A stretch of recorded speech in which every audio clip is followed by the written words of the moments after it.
அனைவருக்கும் வணக்கம் நண்பர்களே. இன்றைய முக்கிய செய்திகளை நம்ம பார்ப்பதற்கு முன்பாக மறக்காமல் நம்மளுடைய சேனலை சப்ஸ்கிரைப் பண்ணுங்கள், லைக் பண்ணுங்கள், பெல் ஐக்கனை கிளிக் பண்ணுங்கள். தொடர்ச்சியாக நம்மளோட சேனலுக்கு உங்களுடைய ஆதரவை தெரிவிங்க.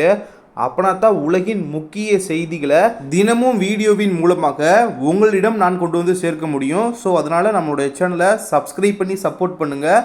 வாங்க இப்போ நம்ம செய்திகளை பார்க்க ஆரம்பிப்போம். முதல் செய்தியாக இந்தியாவின் பாதுகாப்பு தொடர்பான செய்தி தான். அதாவது பாதுகாப்பு துறையில் தொடர்ச்சியான கண்டுபிடிப்புகள் காரணமாக சமீபத்திய ஆண்டுகளில் இந்திய இராணுவம், கடற்படை மற்றும் விமானப்படைகளின் பலம் தொடர்ந்து அதிகரித்து வருகிறது நண்பர்களே. தற்போது இந்தியாவின் இராணுவம் உலகின் 4வது பெரிய இராணுவ படையாக உள்ளது நண்பர்களே.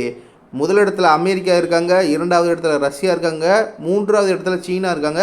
இவற்றை தொடர்ந்து இந்திய இராணுவம் 4வது இடத்தில் பெரிய இராணுவ படையாக உள்ளது என்பது கவனிக்கக்கூடிய ஒன்று நண்பர்களே. இந்த சூழ்நிலையில் இப்போது 400 கிலோமீட்டர் தூரம் சென்று தாக்கும் திறன் பெற்ற பிரலே ஏவுகணையை இந்திய இராணுவ கடற்படையில் சேர்ப்பதற்கு ஏற்பாடு நடந்து வருகிறது. குறிப்பிட்டு சொல்லணும்னா மலைப்பாங்கான இடங்கள், அணுக முடியாத சில பகுதிகளாக இருக்கும்ல நண்பர்களே, அந்த மாதிரியான இடத்தில் வலிமையை அதிகரிக்க இவற்றின் மூலமாக ஏற்பாடு செய்யப்பட்டு வருவதாக காணப்படுகிறது. இதில் வெள்ளிக்கிழமை அன்றுதான் இந்திய இராணுவத்தின் சப்த சக்தி கமாண்ட் ஒரு வெற்றிகரமான பரிசோதனையை நடத்தியுள்ளது நண்பர்களே. இதன் கீழ் மலைப்பாங்கான பகுதியில் உள்ள உயரமான இலக்கை முதலில் அழிக்கும் திறன் எட்டப்பட்டுள்ளது நண்பர்களே. புதுப்பிக்கப்பட்ட உபகரணங்களை பயன்படுத்தி இராணுவத்தால் இலக்கை அழிக்கப்பட்டிருக்கு. இராணுவத்தின் தெற்கு கட்டளையின் சமீபத்திய சோதனை மிகவும் முக்கியமானது என்று இராணுவத்தின் ஒரு அறிக்கையில் தெரிவிக்கப்பட்டிருக்கு. அதே சமயம் சமீபத்திய இராணுவத்துக்கு அனுமதி கிடைத்துள்ள ஏவுகணையை பற்றி நம்ம பார்த்தோம்னா இந்த பிரலே ஏவுகணை குறுகிய தூரம் சென்று தாக்கும் ஏவுகணையாக பார்க்கப்படுகிறது நண்பர்களே. அதாவது குறுகிய தூர பாலிஸ்டிக் ஏவுகணை SRBM.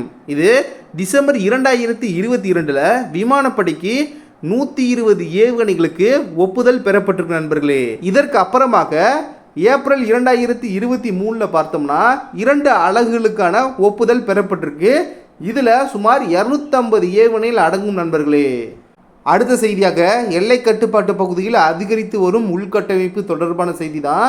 அதாவது சீனா இந்தியா அருகில் உள்ள எல்லை கட்டுப்பாடு கோடு LOC பகுதியில் உள்கட்டமைப்பை தீவிரமாக உருவாக்கி வருகிறது அப்படின்ற மாதிரி இந்திய விமானப்படை தளபதி அமர்பிரீத் சிங் அவர்கள் கூறியிருக்காங்க நண்பர்களே. என்னன்னா இந்திய விமானப்படை தினம் ஏர்ஃபோர்ஸ் டேவை முன்னிட்டு நேற்று ஒரு பத்திரிகையாளர் சந்திப்பு நடைபெற்றிருக்கு நண்பர்களே. அப்போது தளபதி AP சிங் அவர்கள் என்ன கூறியிருக்காங்கன்னா, LOC பகுதியில் சீனா தனது உள்கட்டமைப்பை வேகமாக அதிகரித்து வருகிறது. அதற்கேற்ப இந்தியா கூட தனது உள்கட்டமைப்பை முன்னேற்றி கொண்டிருக்கிறது என எச்சரித்துள்ளார் நண்பர்களே. மேலும் கூடுதலாக என்ன சொல்லியிருக்காங்க அப்படின்றத பார்த்தோம்னா, உலகில் போரில் நிலவும் பதற்றத்தை கருத்தில் கொண்டு எதிர்கால பாதுகாப்பு சவால்களை சமாளிக்க இந்திய விமானப்படையில் 2047 ஆண்டுக்குள் உள்நாட்டில் தயாரிக்கப்பட்ட ஆயுதங்களை மட்டுமே பயன்படுத்துவதற்கு நோக்கமாக கொண்டு செயல்பட்டு வருகிறோம் அப்படின்றத குறிப்பிட்டு சொல்லியிருக்காங்க. அப்போ ஓவராலாக நமக்கு என்ன தெரிய வருது இவற்றின் மூலமாக அப்படின்றத பார்த்தோம்னா, உள்நாட்டு உற்பத்தியை இந்தியா தொடர்ச்சியாக சமீப ஆண்டுகளாக ஊக்குவித்து வராங்க. அதுலேயும் குறிப்பாக இன்னும் கூடுதலாக நம்ம சொல்லணும்னா, இந்தியாவின் பாதுகாப்பில் உள்நாட்டில் தயாரிக்கப்பட்ட ஆயுதங்களை இணைப்பதற்கான நடவடிக்கையை நோக்கி நகரப்பட்டு வந்துகிட்டு இருக்கு. அதாவது பாதுகாப்பு உபகரணங்கள், பாதுகாப்பு தளவாடங்கள் போன்றவற்றில் உள்நாட்டு தயாரிப்புகளை கூடுதலாக இணைக்கணும், பெரிய அளவிற்கு உள்நாட்டு தயாரிப்புகள் தான் அவற்றில் இணைந்திருக்கணும் அப்படின்ற ஒரு நகர்வை நோக்கி இந்தியா வேகமாக அடியெடுத்து வைத்து வராங்க. அவற்றின் நோக்கமாகத்தான் தற்போது பல செயல்பாடுகள் நடைபெற்று வந்துகிட்டு இருக்கு. அவற்றில் ஒன்றாகத்தான் தற்போதைக்கு இந்திய விமானப்படை தளபதி அமர்பிரீத் சிங் அவர்கள் இவ்வாறு கூறியுள்ளார் நண்பர்களே. மேலும் இன்னும் கூடுதலாக ஒரு விஷயத்தை சொல்லியிருக்காங்க. என்ன அப்படின்றத பார்த்தோம்னா, ரஷ்யா S-400 ஏவுகணை அமைப்பின் 3 யூனிட்டுகளை இதுவரை வழங்கியிருக்காங்க நண்பர்களே. இப்போது மற்ற 2 யூனிட்டுகளை அடுத்த ஆண்டில் வழங்க வாக்குறுதி அளித்துள்ளது அப்படின்றதையும் இந்த நேரத்தில் குறிப்பிட்டு பதிவு பண்ணியிருக்காங்க. அடுத்த செய்தியாக ஈரான் இஸ்ரேல் தொடர்பான பிரச்சனையின் காரணமாக இந்தியாவில் பெட்ரோல் டீசல் விலை அதிகரிக்குமா அப்படின்றது தொடர்பான தகவலை நம்ம பார்க்க ஆரம்பிப்போம். அதாவது கடந்த சில மாதங்களாகவே இந்தியாவில் பெட்ரோல் மற்றும் டீசல் விலை அதிக மாற்றம் ஏற்படாமல் கிட்டத்தட்ட ஒரே மாதிரியாக தான் தொடர்ச்சியாக நீடித்து வருவதாக காணப்படுது நண்பர்களே. ஆனால் தற்போது சர்வதேச அளவில் ஏற்பட்டிருக்கக்கூடிய மாற்றங்களை வைத்து பார்த்தோம்னா இவற்றின் காரணமாக இந்த விலை உயர்வதற்கான வாய்ப்பு அதிகமாக உள்ளது நண்பர்களே. என்ன காரணம் அப்படின்றத கேட்டிங்கன்னா, அதாவது கடந்த செவ்வாய்க்கிழமை உலகளவில் ஒரு பேரலோட லிட்டர் எவ்வளோ அப்படின்றத கேட்டிங்கன்னா கிட்டத்தட்ட 159 லிட்டர் தான் ஒரு பேரல் நண்பர்களே. இப்போ உலகளவில் இந்த ஒரு பேரல் கச்சா எண்ணெய் $71 விற்பனையாகி வந்தது நண்பர்களே.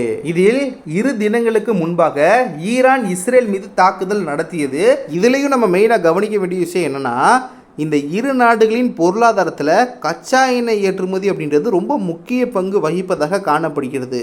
அப்போது இந்த 2 நாடுகளுக்கு இடையேயான சண்டை நீடித்தால் எண்ணெய் தொடர்ந்து கிடைப்பதிலும் அவைகளில் ஏற்றுமதியிலும் பெரிய அளவிற்கு சிக்கல் ஏற்பட அதிக வாய்ப்புள்ளது அப்படின்ற மாதிரி தான் பார்க்கப்படுகிறது. இதன் காரணமாகத்தான் தற்போது இந்த ஒரு பேரல் கச்சா எண்ணெயோட விலை $76 அதிகரித்துள்ளது நண்பர்களே. இஸ்ரேலுக்கும் பிற நாடுகளுக்குமான சண்டை நீண்ட நாட்களாக நடந்து கொண்டு வந்தாலும் இதுவரை எண்ணெய் விலையில் பெரிய அளவிற்கு எந்த மாற்றமும் இல்லாமல் இருப்பதற்கு முக்கிய காரணங்கள் என்ன அப்படின்றத பார்த்தோம்னா, சீனா சமீப காலமாக கச்சா எண்ணெயை அதிகமாக வாங்காததும் அதே மாதிரி அமெரிக்கா கச்சா எண்ணெய் தயாரிப்பில் இறங்கியதும் என்கின்றார்கள் சர்வதேச பொருளாதார ஆலோசகர் நண்பர்களே. ஆனால் இனி பார்த்தோம்னா ஈரான் இஸ்ரேலை தாக்கியதை அடுத்து ஈரானின் பொருளாதாரத்தை தாக்க இஸ்ரேல் அதன் ஏற்றுமதி தளத்தையே தகர்க்கலாம் அப்படின்ற மாதிரி சொல்லப்பட்டு வந்துகிட்டு இருக்கு நண்பர்களே. அப்போ இதனால ஈரானை எண்ணெய் தேவைக்காக நம்பி இருக்கும் நாடுகள் பெரும் அளவிற்கு பாதிப்படையும். அதே சமயம் இந்த நாடுகள் எண்ணெய்க்காக மாற்று நாடுகளை தேடும்போது தான் எண்ணெய் விலை அப்படின்றது எகிற வாய்ப்பு இருக்கு நண்பர்களே. இதில் குறிப்பிட்டு சொல்லணும்னா எண்ணெய் தேவைக்காக இந்தியா பிற நாடுகளைத்தான் சார்ந்துள்ளது.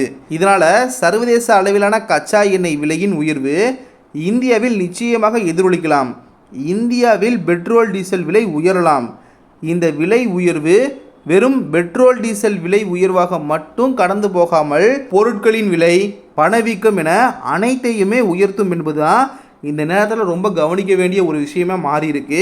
அதே சமயம் மேலும் கச்சா எண்ணெய் இறக்குமதிக்கு அதிக பணம் செலவழிக்க வேண்டி வரலாம் என்பதால் வேறு சில நலத்திட்டங்களுக்கு வழங்கப்பட்டு வரக்கூடிய நிதி குறையும் அபாயமும் உள்ளது நண்பர்களே. இதன் காரணமாகத்தான் இந்த விவகாரத்தை மத்திய அரசு தீவிரமாக கண்காணித்து வருவதாக காணப்படுகிறது நண்பர்களே. அவ்வளோதான் நண்பர்களே இன்றைய செய்தி.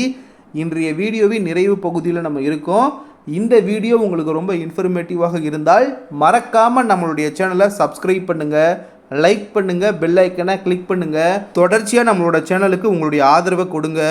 அப்போனா தான் நீங்கள் எதிர்பார்க்குற மாதிரியான முக்கிய செய்திகளை தினமும் நான் வீடியோவின் மூலமாக உங்களிடம் நான் கொண்டு வந்து சேர்க்க முடியும். ஸோ அதனால் நம்மளுடைய சேனலை சப்ஸ்கிரைப் பண்ணி சப்போர்ட் பண்ணுங்கள் நண்பர்களே. இந்த வீடியோ உங்களுக்கு ரொம்ப இன்ஃபர்மேட்டிவாக இருந்தால் உங்களுடைய நண்பர்களுக்கும் ஷேர் பண்ணுங்கள், அவங்களும் பார்த்து தெரிஞ்சுக்கிட்டோம். நாளைக்கு இன்னொரு புது வீடியோவில் நான் உங்ககிட்ட பேசுகிறேன். நன்றி நண்பர்களே. ஜெய் ஹிந்த்.